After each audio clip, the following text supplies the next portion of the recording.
Bonjour à toutes, bonjour à tous, je suis Perle, votre médium. Aujourd'hui, j'ai ressenti l'urgence de vous faire ou de vous refaire un point sur ce que sont les relations âme-sœur et les relations flammes jumelles, les deux types de relations sacrées. Parce que j'ai senti un certain nombre d'abonnés un peu perdus et en quête de réponse quant à l'endroit de leur cheminement. Sur une guidance générale, l'endroit où vous en êtes, c'est vous qui devez le ressentir. Je ne pourrai jamais vous dire en guidance générale où vous en êtes. Par contre, vous devez vous reconnaître. C'est une évidence, c'est à ça que servent aussi les guidances générales. J'en profite pour remercier tous les nouveaux abonnés. Et donc, ce point est en particulier fait pour vous. Même si les anciens abonnés ont peut-être besoin par moment, je vous le dis sur le mode humoristique, d'une petite piqûre de rappel. Bon nombre d'anciens abonnés ont aussi franchi des caps, bien évidemment. D'ailleurs, vous en avez tous franchi quand vous êtes dans une relation sacrée. Et donc, il est peut-être souhaitable pour vous tous et toutes que vous arriviez à vous situer. Alors, quand vous êtes dans une relation âme-sœur, ça signifie que vous êtes dans une création d'un couple sacré avec une personne qui fait partie du même groupe d'âmes que vous entre deux vies. Ce sont donc des retrouvailles, bien sûr, comme pour les relations flammes jumelles, qui doivent vous permettre, quand tout au long du cheminement avant d'arriver à la vie commune, puis dans la vie commune et dans l'union, ce couple sacré âme-sœur doit vous permettre de franchir des caps au niveau de la compréhension quant à des vies antérieures, d'un côté comme de l'autre, pour progresser, bien sûr, pour une vie ultérieure, dans votre complétude, quand vous serez amené à reconnecter à votre autre flamme jumelle. Pour certains d'entre vous, vous êtes dans une relation âme-sœur pour le moment. Dans quelques années ou dans quelques décennies, vous serez peut-être à reconnecter avec votre flamme jumelle. Mais dans la globalité, c'est pour une vie ultérieure. Mais par contre, vous progressez dans la lumière. Et sachez une chose, les âmes sœurs sont le socle des relations sacrées. Elles sont indispensables à l'évolution de la Terre, de Gaïa, tout court, pour avancer dans cette espèce de maillage que forment les relations sociales et humaines, les relations tout court à tout ce qui est de la sphère animale et végétale. Donc, les relations âme-sœur sont indispensables et sont le socle des relations sacrées. Quand vous êtes dans une relation âme-sœur, vous apprenez à ne surtout pas forcer les choses. Vous apprenez à rayonner, vous apprenez à évoluer de façon stable et rayonnante dans votre vie environnante, socialement parlant, amicalement parlant, familialement parlant. Des gros caps sont franchis. Ça, c'était pour les relations âme-sœur. Donc, première partie de parcours, vous avez reconnecté depuis quelque temps, pas forcément très longtemps, avec votre âme-sœur, yin ou yang. Seconde partie de parcours, vous êtes en train d'enclencher une logique d'apaisement parce que vous vous êtes retrouvé, vous avez franchi des caps vibratoires, des taux vibratoires qui vous ont permis de vous retrouver et de travailler sur vous d'un côté comme de l'autre en complétude. Et vous envisagez donc la vie commune. Ça c'est pour les relations âme-sœur. Dernière précision, dans les relations âme-sœur, quand il y a recomposition familiale, ça n'est pas toujours aussi facile que pour les relations flammes jumelles.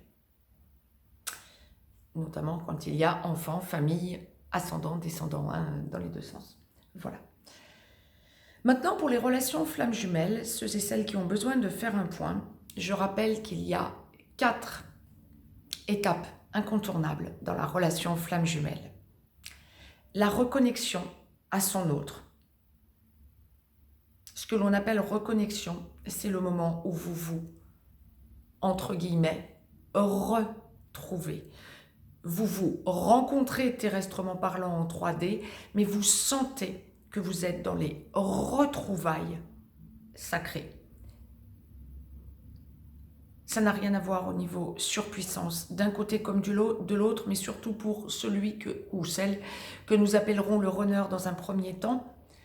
Donc, jusqu'à la sortie de la nuit noire de l'âme, voire, je vais vous l'expliquer après pour la réunion, voire jusqu'au milieu du parcours de la réunion, vous allez avoir un parcours qui va être chaser-runner quand vous êtes dans une relation flamme jumelle.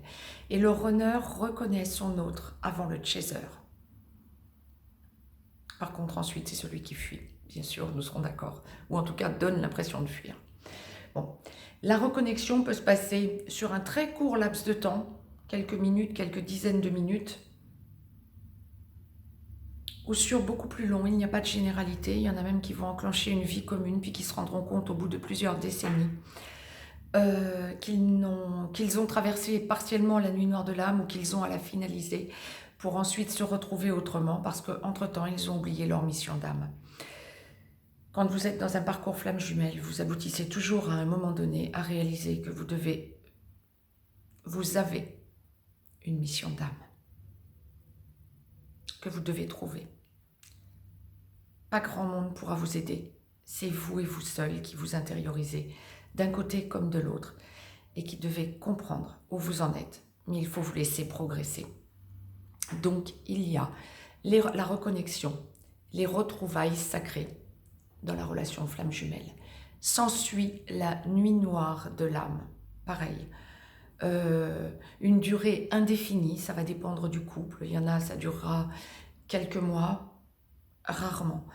D'autres, plusieurs décennies.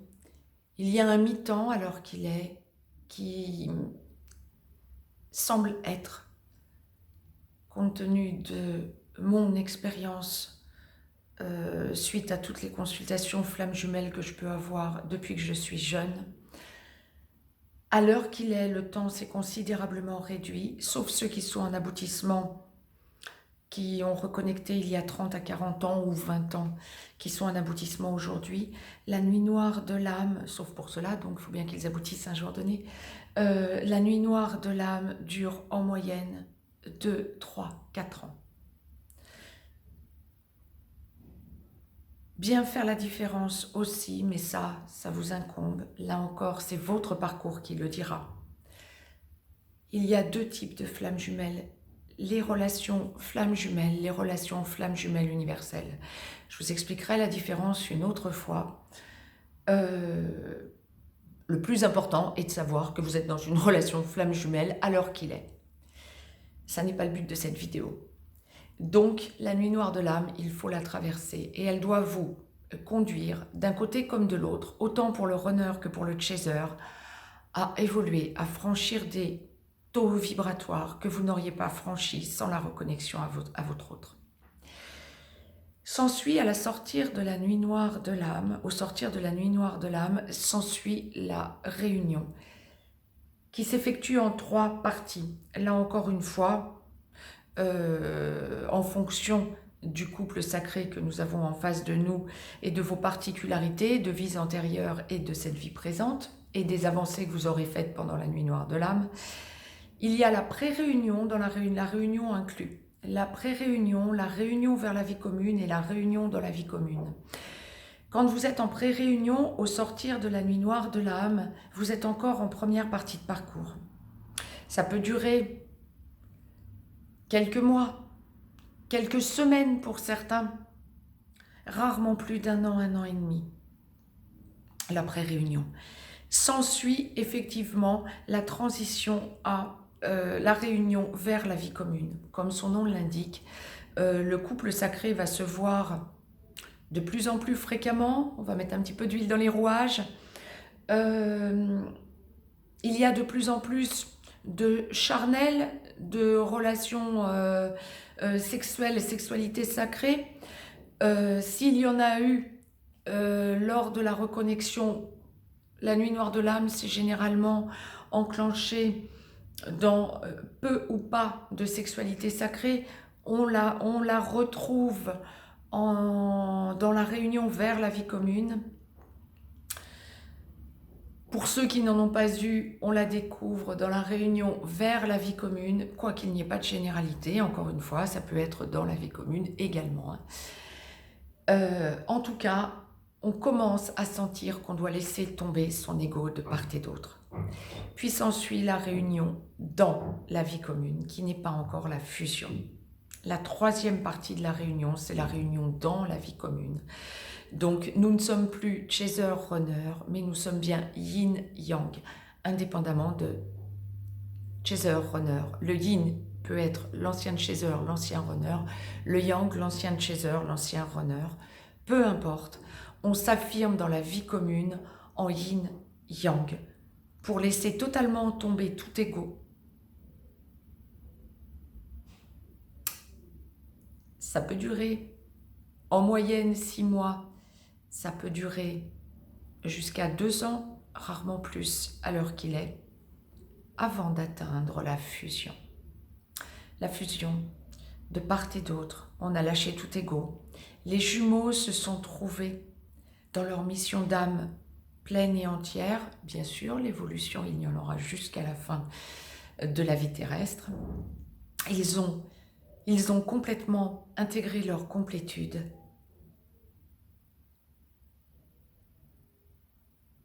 Et ils rayonnent totalement.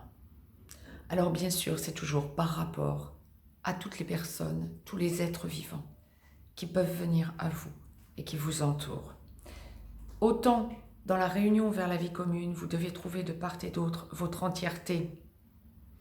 2 êtres humains qui vont vers une seule âme.